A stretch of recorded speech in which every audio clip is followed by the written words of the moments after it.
நிறைய பேர் தேன் பெட்டியை ரொம்ப ஆர்வமாக வாங்கி வச்சிடறாங்க. வாங்கி வச்சதுக்கப்புறம் அதில் எப்படி பராமரிக்கணுன்ற விஷயம்லாம் தெரியாமல் தேனீக்களை இந்த பெட்டியிலேருந்து பாதி கூட்டத்தை பறந்து வெளியே போகிற அளவுக்கு அவங்க பண்ணிடுறாங்க.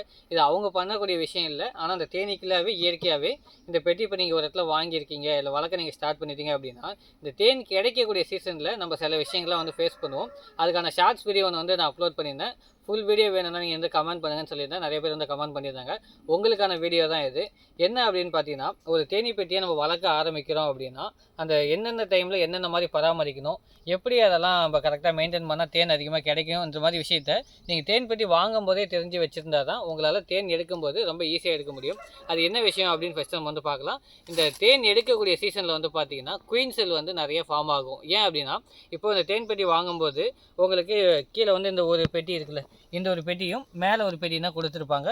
இப்போ நம்ம அடிஷ்னலாக மேலே ஒரு பெட்டி வச்சுருக்கோம். இதுக்கெல்லாம் என்ன ரீசன் அப்படின்னா, இந்த இடத்துல பூச்சி அதிகமாக இருக்குது அப்படின்னு அர்த்தம். நம்ம இந்த பூச்சி அதிகமாக இருக்கும்போது நம்ம இந்த மாதிரி எதுவுமே பராமரிப்பு இல்லாமல் விட்டுட்டோம் அப்படின்னா என்ன ஆகுனா, இந்த பெட்டியில இருந்து பாதி கூட்டத்தை அந்த ஏற்கனவே இருக்கிற பழைய ராணி கூட்டிகிட்டு வெளியே போயிடும். ஏன் அப்படின்னா, இதில் நிறைய ஈக்கள் இருக்குது. அப்போ நமக்கு இந்த இடத்துல இடம் இல்லை, நம்ம ஒரு குடும்பமாக பிரிஞ்சிடலாம் அப்படின்னு சொல்லிட்டு அதுவே ஏற்கனவே பழைய ராணியை கூப்பிட்டுட்டு பறந்து எங்கேயாச்சும் வெளியே போயிடும். அது பாதி கூட்டம் வெளில போகிறதுக்கு முன்னாடியே இதில் குயின் செல்லை உருவாக்கி வச்சுட்டு தான் போவாங்க. அப்படி உருவாக்கி வச்சுருந்தாலும் அதில் 1-2 குயின் செல் இல்லாமல் நிறைய குயின் செல் வந்துடும். அதையும் நம்ம கவனிக்காமல் விட்டுட்டா என்ன ஆகுனா, அதுலேருந்து நிறைய குயின் அப்படியே படிப்படியாக வெளில வரும்போது பாதி கூட்டத்தை கூட்டிகிட்டு போகும். இல்லை அந்த குயினை சண்டை போட்டு அதுக்குள்ளே ஏதோ பிரச்சனை ஆயிடுச்சுன்னா அந்த குயின் எக்லே பண்ணாமல் பெட்டியே டோட்டலாக வேஸ்ட்டாக போகிற அளவுக்கு நமக்கு நிறைய சான்ஸ் இருக்குது. அப்போ நம்ம என்ன பண்ணணும் அப்படின்னா, நீங்கள் தேன் பெட்டியிலேருந்து பூச்சிலாம் பறந்து வெளியே போகக்கூடாது, ஃபுல்லாகவே நான் வச்சுருக்கணும், நான் தேன் எடுக்கணும் அப்படின்னு ஆசைப்பட்டீங்கன்னா நம்ம சொல்கிற இந்த விஷயத்தை ஃபாலோ பண்ணுங்கள். ஏன்னா ஒரு பெட்டியிலேருந்து கூட்டம் பிரிஞ்சு போயிட்டே இருந்துச்சு அப்படின்னா அந்த தேனீக்களை தேனை ஸ்டோர் பண்ணாது. பாதி கூட்டம் பிரிஞ்சு போயிட்டே இருக்கும், நமக்கு தேனே கிடைக்காது. அது இந்த குயின் செல்லில் எத்தனை நாளைக்கு ஒரு டைம் நம்ம செக் பண்ணணும் அப்படின்னு கேட்டிருந்தாங்க. 5 நாளைக்கு ஒரு டைம் நீங்கள் குயின் செல் கம்பல்சரி செக் பண்ணி தான் ஆகணும். அப்படி இல்லைனா உங்கள் தேனீ பெட்டியில் பாதி கூட்டம் பிரிஞ்சு வெளியே போகிறதுக்கான வாய்ப்பு நிறையா இருக்குது. அதுக்கு முன்னாடி 5 நாளைக்கு செக் பண்ணுறதுக்கு முன்னாடி நான் சொல்கிற இந்த 2 விஷயத்தை மறக்காமல் செக் பண்ணிவிட்டு அதுக்கப்புறம் நீங்கள் என்ன பண்ணணும் அப்படின்றத டிசைட் பண்ணுங்கள். இந்த குயின் செல் ஈஸியாக நம்ம கண்டுபிடிக்கிறது என்னால் முடிஞ்ச ஒரு 2 டிப்ஸ் நான் உங்களுக்கு தரேன். அதை நீங்கள் அதை மட்டும் தான் ஃபாலோ பண்ணணும்னு இல்லை, மற்ற நீங்கள் உங்களுக்கு தெரிஞ்ச விஷயத்தையும் ஃபாலோ பண்ணுங்கள்.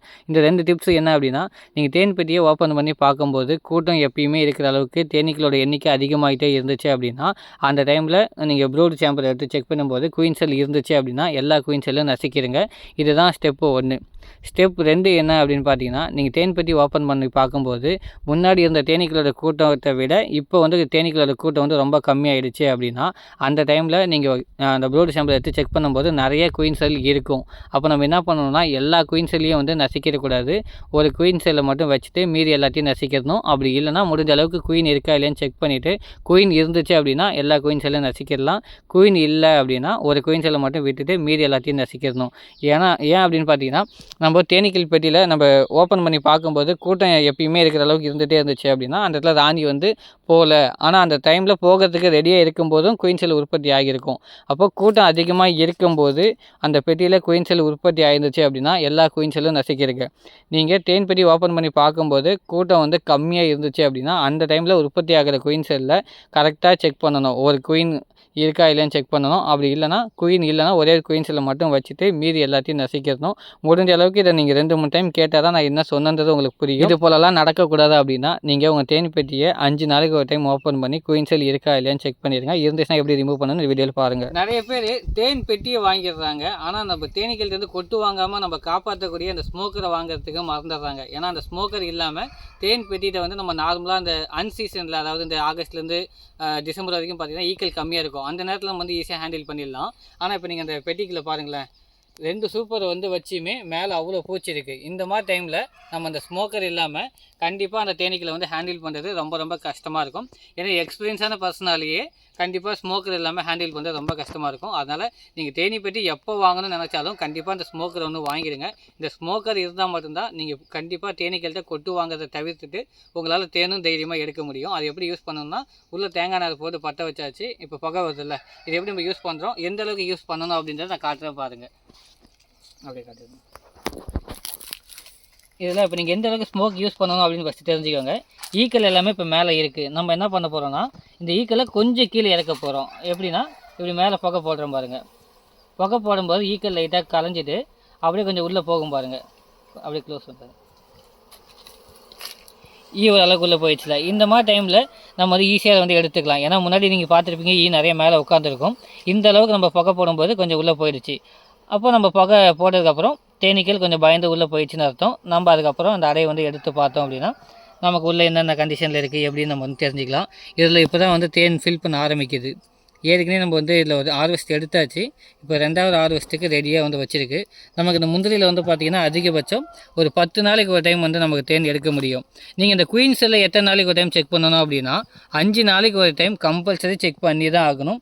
ஏன்னா தேன் கிடைக்கக்கூடிய சீசனில் தேனீக்களோட உற்பத்தி வந்து தேன் எந்த அளவுக்கு கிடைக்குமோ அதை விட தேனீக்களோட உற்பத்தி வந்து அதிகமாக இருக்கிறதுனால நம்ம அதிகமாக ஆகிட்டோம், நம்மளாம் தனியாக பிரிஞ்சு போயிடலாம் அப்படின்னு தேனீக்களே டிசைட் பண்ணி தனியாக பறந்து வெளில போயிடுவாங்க. நம்ம முடிஞ்ச அளவுக்கு அதை கண்ட்ரோல் பண்ணணும்னா 5 நாளைக்கு ஒரு டைம் நம்ம குயின் செல்லை எடுத்து செக் பண்ணி பார்க்கணும். அது எப்படிலாம் பண்ணுறோன்றதை ஸ்டெப் பை ஸ்டெப்பாக நான் வந்து காட்டுறேன் பாருங்கள். செக் பண்ணுறதுக்கு முன்னாடி ஃபஸ்ட்டு புகையை போட்டு இந்த மேலே இருக்கிற பெட்டியை கீழே இறக்கி வைக்கணும். ஏன்னா குயின் செல்லை வந்து பார்த்திங்கன்னா சூப்பர் சேம்பர்லேயும் இருக்கும், ப்ரூடு சேம்பர்லேயும் இருக்கும். நம்ம சூப்பர் செக் பண்ணிட்டோம், அடுத்தது ப்ரூடு சேம்பர் செக் பண்ண போகிறோம். ஃபஸ்ட்டு என்ன பண்ணுறோன்னா இந்த சூப்பர் சேம்பரில் புகையை போட்டு இந்த மூடி எடுத்து கீழே வச்சுருக்கோம் பாருங்கள். அது மேலே தூக்கி இப்படி வைக்க போகிறோம். நீங்கள் ஒரு சூப்பர் தான் வச்சுருப்பீங்க, நாங்கள் 2 சூப்பர் வச்சுருக்கோம். இதில் வந்து பார்த்திங்கன்னா மறுபடியும் இதில் ஒரு புகையை போட்டு இதையும் தூக்கி நம்ம இது மேலே இப்படி வைக்க போகிறோம். கிராஸாக வச்சிங்கன்னா ஈக்கள் எதுவும் அடிப்படாது. ஓகேங்களா? இப்போ நம்ம குயின் செல் எப்படி செக் பண்ணணும் அப்படின்றத பாருங்கள். நாங்கள் ஸ்டாண்டு வச்சுருக்கல. என்ன ரீசன்னா இங்கே வந்து எறும்புலாம் கொஞ்சம் கம்மியாக இருக்கும், அதனால் ஸ்டாண்டு வைக்கல. இப்போது புகை போடுறோம் பாருங்கள். இந்த மாதிரி புகை போட்டோன்னா ஈக்கள் கொஞ்சம் கீழே போகுதுங்களா?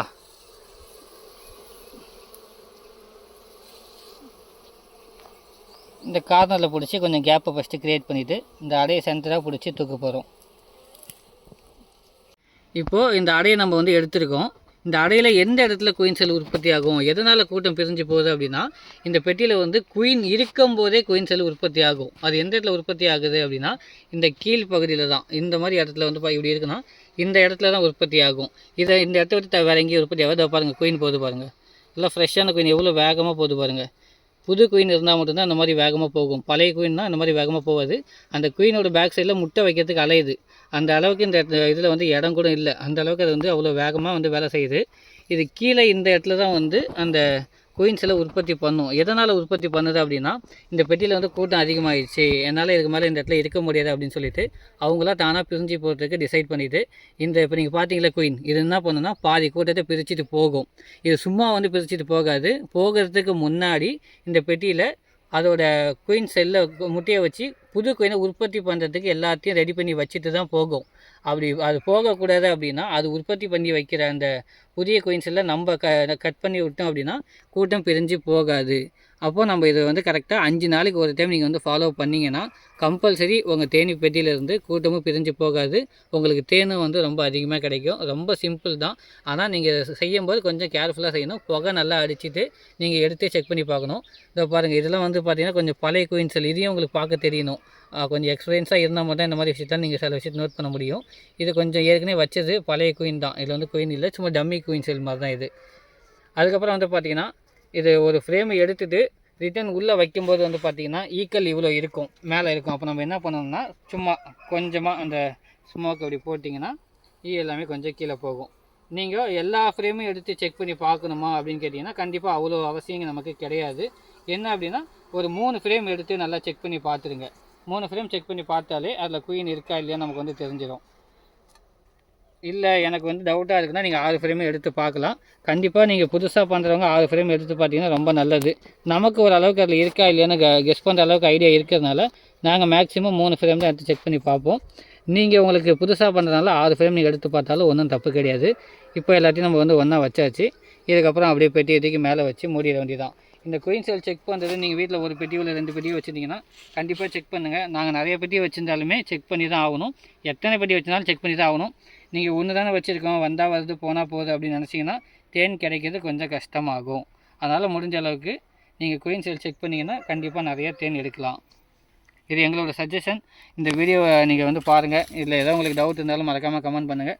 கண்டிப்பாக அதுக்கான ஃபுல் வீடியோ நம்ம வந்து அப்லோட் பண்ணலாம். இந்த வீடியோ உங்களுக்கு வந்து பிடிச்சிருந்தால் லைக் பண்ணுங்கள், ஷேர் பண்ணுங்கள். மறக்காமல் நம்ம சேனலை சப்ஸ்கிரைப் பண்ணுங்கள்.